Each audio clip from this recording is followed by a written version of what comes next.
Split screen instructions. Go to anywhere that you would like to capture a picture.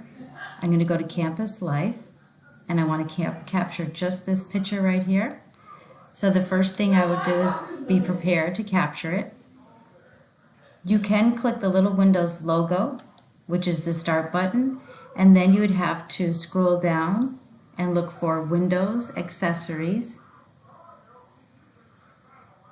From there, you would look for the snipping tool. Or if you click where it says type here to search and just type S, you'll get the snipping tool option right away. Go ahead and select that. Don't worry about this, it doesn't capture the picture within the picture. So I'm going to click New, and then the screen fades out and the arrow changes to a crosshair or plus sign. You're going to just with the left mouse hold and drag as much of the picture that you'd like and let go. And then you'll save on your documents or desktop pictures and submit. Thank you.